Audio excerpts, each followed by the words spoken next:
morning students. Today we are going to see about 10th standard science unit 1 laws of motion and you learn about linear momentum. Okay, listen ma. Previous class la நம்ம என்னலாம் பார்த்தோம் அப்படினா force and motion பத்தி பார்த்தோம். Inertia பத்தி பார்த்தோம் இல்லைங்களா? And then types of inertia, then examples of inertia வரைக்கும் பார்த்தோம்.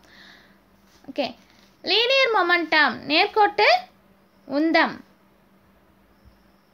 பாருங்க, the impact of a force is more if the velocity and the mass of the body is more. To quantity of the impact of a force exactly, a new physical quantity known as linear momentum is defined. The linear momentum measures the impact of a force on a body. இங்கே velocity அப்படின்றது என்ன? திசை வேகம் அப்படின்னு சொல்லுவோம். ஓகேங்களா? திசை வேகமோ நிறையோ அதிகமானா விசையோட தாக்கம் அதிகமாகும். சரிங்களா?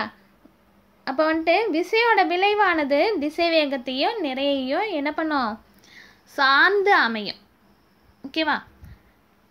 அண்ட் தென் இப்போ ஒரு பொருள் மீது இருக்கக்கூடிய இப்போ ஒரு பொருளை எடுத்துக்கிறோம் அப்படின்னா அதன் மீது செயல்படக்கூடிய விசையோட தாக்கம் நேர்கோட்டு உந்தத்தோ மூலம் அளவிடலாம் அப்படின்னு சொல்லியிருக்காங்க. இப்போ நம்ம ஒரு பொருளை நகர்த்துறோம் அப்படின்னா அதன் மீது நம்ம என்ன பண்ணுறோம்? ஒரு விசையை செலுத்துகிறோன்னு அர்த்தம் இல்லையா? ஸோ அப்போ அதோட தாக்கம் நகருது இல்லையா அது? ஸோ அப்போ அந்த நகரக்கூடிய அந்த விளைவு எப்படிப்பட்டது அப்படின்னு சொல்லி பார்த்தோம்னா அது நேர்கோட்டு உந்தத்தின் மூலம் அதை அளவிடலாம் அப்படின்னு சொல்லியிருக்காங்க. சரிங்களா? The product of mass and velocity of a moving body gives the magnitude of linear momentum. It acts in the direction of the velocity of the object. Linear momentum is a vector quantity.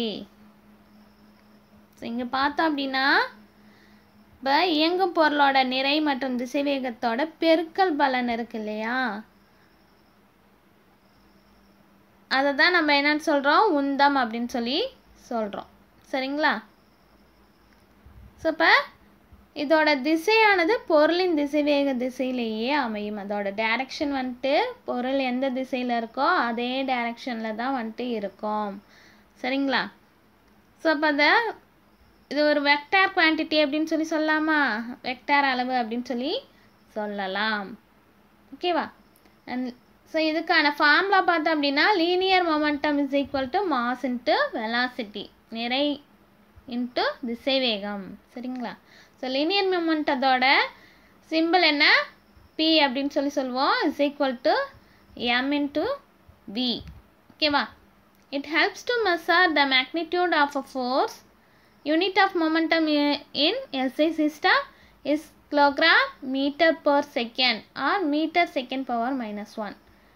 And in CGS system, okayங்களா, its unit is gram centimeter second power minus 1. ஓகேவா? SI சிஸ்டத்தில் பார்த்தோம் அப்படின்னா kilogram metre per second அப்படின்னு சொல்லுவோம். CGS சிஸ்டத்தில் பார்த்தோம் அப்படின்னா அதோட unit gram centimetre second power minus 1. ஓகேங்களா? ஸோ இது விசையின் எண் மதிப்பு உந்தத்தால் அளவிடப்படுது. ஓகே, ஃபார் எக்ஸாம்பிள் பால் எடுத்துக்கலாம்.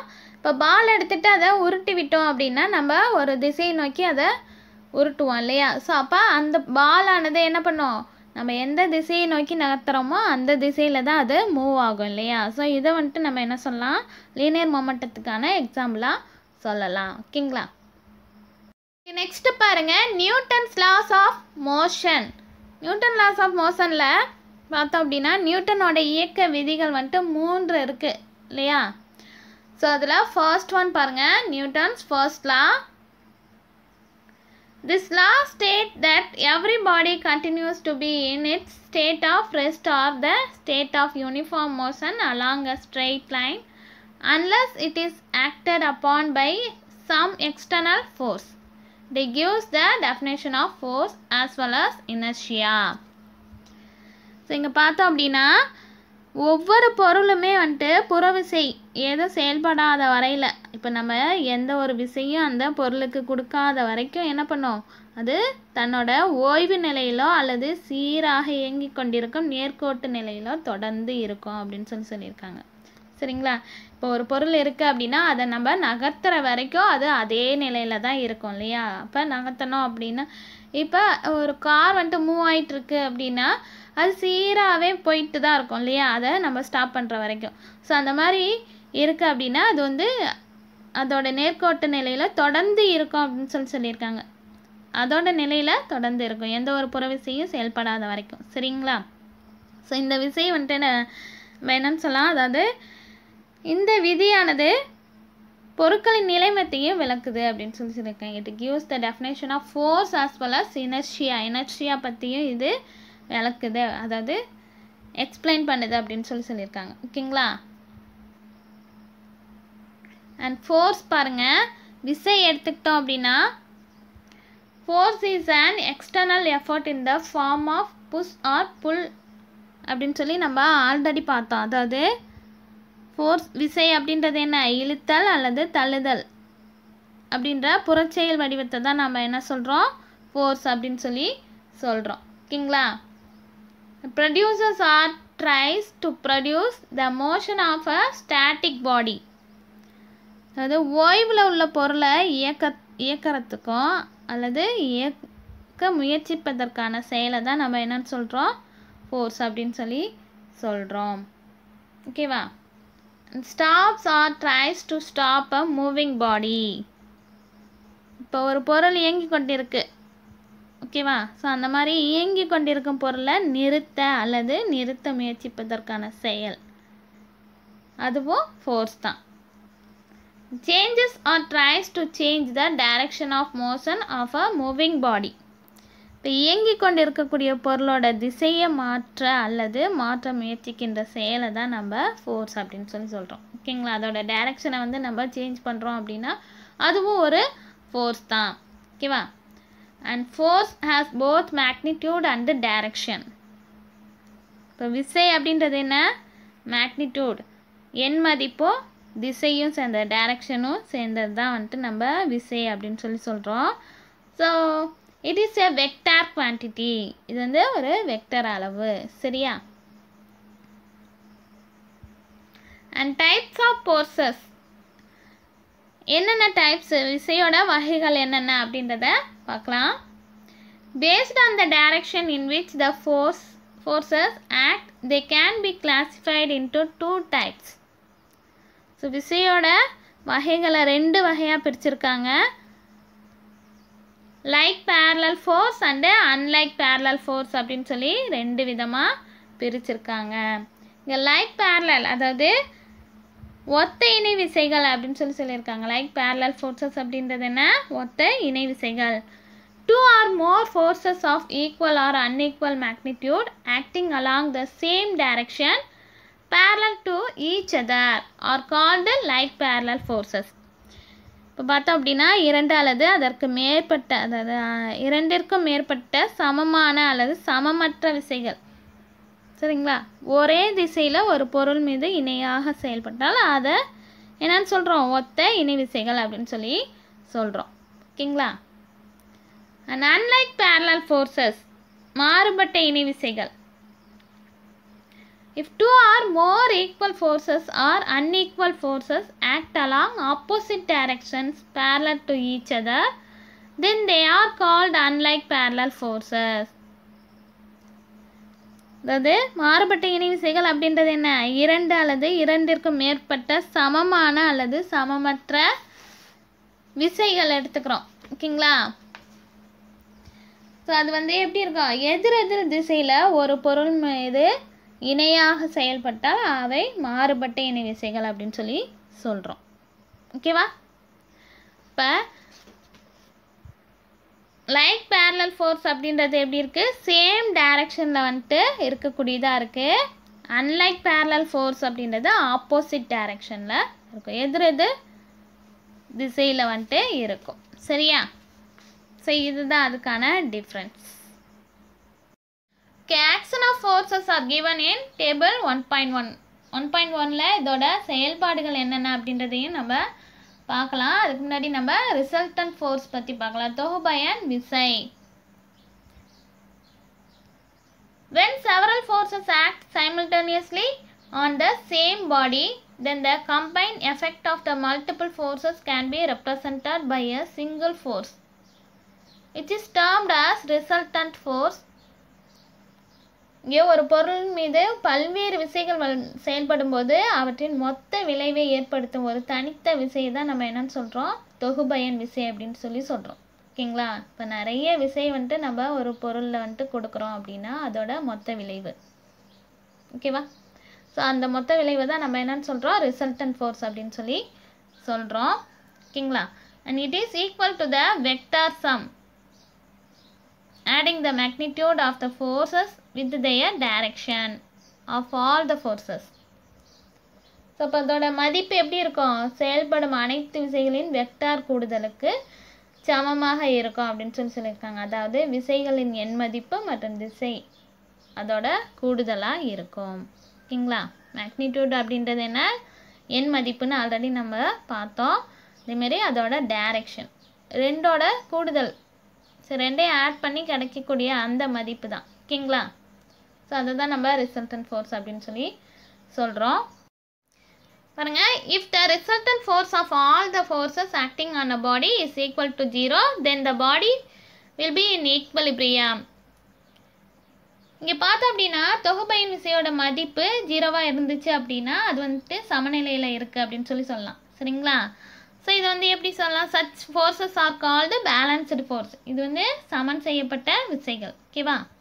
And if the resultant force is not equal to 0, then it causes the motion of the body due to unbalanced forces.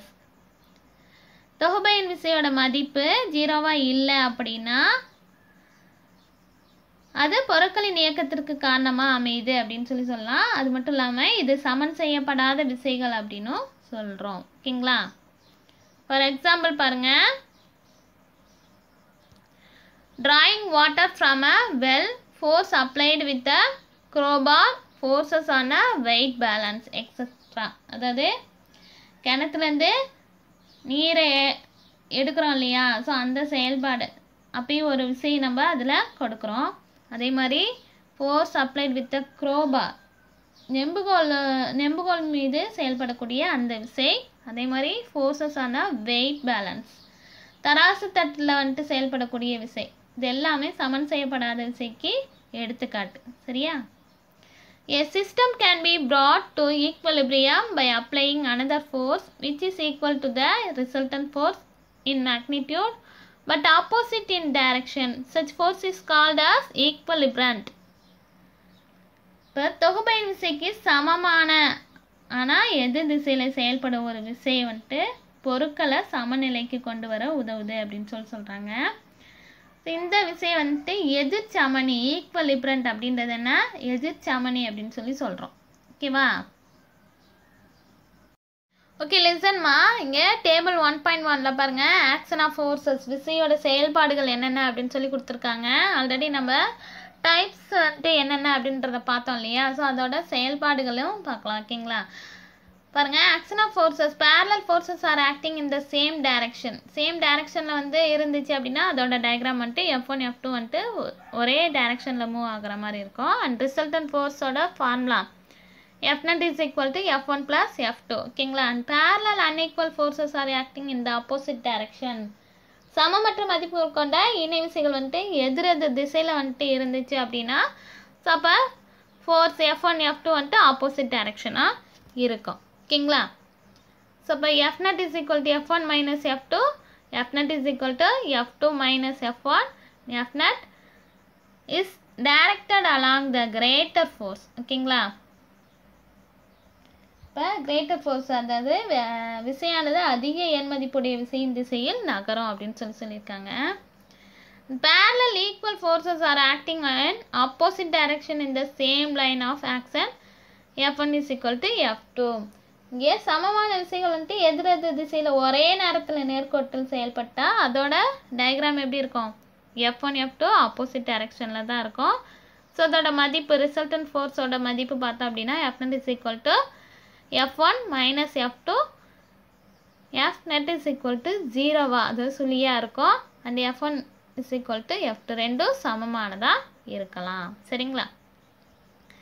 So நம்ம like and unlike parallel force பற்றி பார்த்தோம் இல்லையா, அதுக்கு எக்ஸாம்பிள் பாருங்கள்.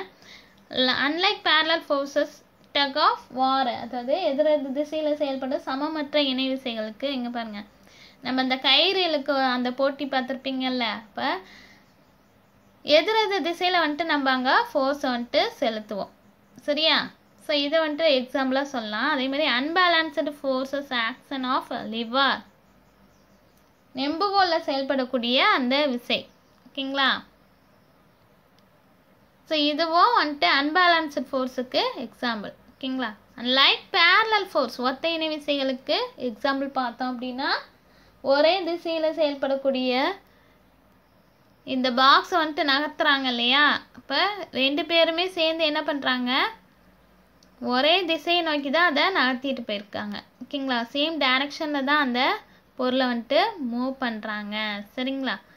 So இப்போ அது like parallel ஃபோர்ஸுக்கான எக்ஸாம்பிளாக சொல்லலாம். ஓகேங்களா? பாருங்க, ரொட்டேட்டிங் எஃபெக்ட் ஆஃப் ஃபோர்ஸ், விசையின் சுழல் விளைவு. How you observe the position of the handle in a door? It is always placed at the edge of door and not at some other place. Why have you tried to push a door by placing your hand closer to the hinges or the fixed edge? What do you observe? இப்போ கதவில் கைப்பிடி இருக்கும் இல்லையா, so அந்த எந்த இடத்துல வந்துட்டு பொருந்திருக்கு அப்படின்னு சொல்லி பார்த்தோம்னா அதோட எட்ஜில் விளிம்பில் தான் இருக்கும். மற்ற இடத்துல வைக்காமல் ஏன் எப்போதும் கதவோட விளிம்புலையே வந்துட்டு அதை பொருத்தியிருக்காங்க அப்படின்னு சொல்லி பார்த்தோம்னா, கதவோட விளிம்பில் வந்துட்டு பிடிச்சி இழுக்கிறது அல்லது தள்ளுறது வந்துட்டு நமக்கு ஈஸியானதாக இருக்கும். ஓகேங்களா? சுவரோட இணைப்பு கீழே இருக்கக்கூடிய அந்த ஹிஞ்சஸ் அப்படின்னு சொல்லி சொல்லுவோம் இல்லையா, அந்த பகுதிக்கு அருகில் இருக்கக்கூடிய பகுதியை வந்துட்டு நம்ம பிடிச்சி இழுக்கிறதோ தள்ளுறதோ வந்துட்டு நமக்கு ஈஸியாக இருக்காது. சரிங்களா? ஸோ ஏன் வந்துட்டு கைப்பிடியை பிடிச்சி இழுக்கிறோம் தள்ளுறோம் அப்படின்னு சொல்லி கேட்குறாங்க. அதே மாதிரி ஹிஞ்சஸை பிடிச்சி இழுக்கக்கூடாதா தள்ளக்கூடாதா அப்படின்னா இதுதான் வந்துட்டு காரணம். சரிங்களா? பாருங்க, the door can be easily opened or closed when you apply the force at a point far away from the fixed edge. In this case, the effect of the force you apply is to turn the door about the fixed edge. This turning effect of the applied force is more when the distance between the fixed edge and the point of application of a force is more. இப்போ பார்த்தோம் அப்படின்னா, கதவை திறக்க அல்லது மூடுறதுக்கு விசையோட விளிம்பில் இப்போ பொருளோட விளிம்பில் வந்துட்டு விசையை செலுத்தினா தான் அது எளிதானதாக இருக்கும். சரிங்களா? கதவு இணைப்பு அச்சிலேருந்து விளிம்பானது தூரத்தில் வந்துட்டு இருக்கும். அதனாலவே அங்கே செயல்படக்கூடிய விசை வந்துட்டு அதிக சுழல் விளைவை வந்துட்டு ஏற்படுத்தக்கூடியதாக இருக்கும். சரிங்களா? பாருங்கள், ஆக்சிஸ் ஆஃப் ரொட்டேஷன். ஸோ இது வந்துட்டு சுழல் புள்ளி அப்படின்னு சொல்லி சொல்லுவோம். இதுதான் ஹிஞ்சஸ்ஸு.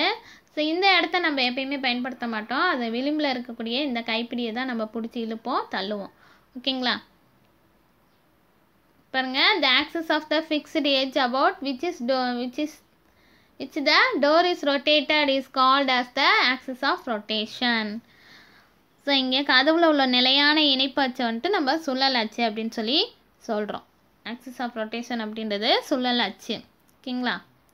And fix one end of a rod to the floor or wall and apply a force at the other end tangentially. The rod will be turned about the fixed point is called as point of rotation.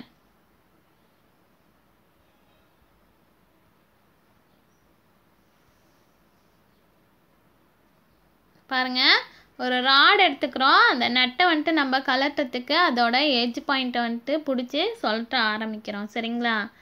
So இப்போ அந்த மாதிரி பண்ணும்போது அந்த rod இருக்கு இல்லையா, அதோட ஒரு முனையை வந்துட்டு தரையிலையோ அல்லது சோத்துலையோ நிலையாக பொருத்தி மறுமுனையை வந்துட்டு என்ன பண்ணுறோம், அதோட தொடுகோட்டின் வழியை வந்துட்டு ஒரு விசையை வந்துட்டு செயல்படுத்துகிறோம். சரிங்களா? ஸோ அந்த மாதிரி செயல்படுத்தும் போது நிலைப்புள்ளியை வந்துட்டு மையமாக வச்சு அது சொல்லல ஆரம்பிக்கும். ஸோ இந்த புள்ளியை வந்துட்டு நம்ம என்னன்னு சொல்கிறோம், பாயிண்ட் ஆஃப் ரொட்டேஷன் அப்படின்னு சொல்லி சொல்லுவோம். இதுதான் நம்ம பாயிண்ட் ஆஃப் ரொட்டேஷன் அப்படின்னு சொல்லி சொல்லுவோம். ஓகேங்களா? ஓகேம்மா, நெக்ஸ்ட் கிளாஸில் நம்ம மொமெண்ட் ஆஃப் த ஃபோர்ஸ் பற்றி பார்க்கலாம். ஓகேங்களா? Thank you to all.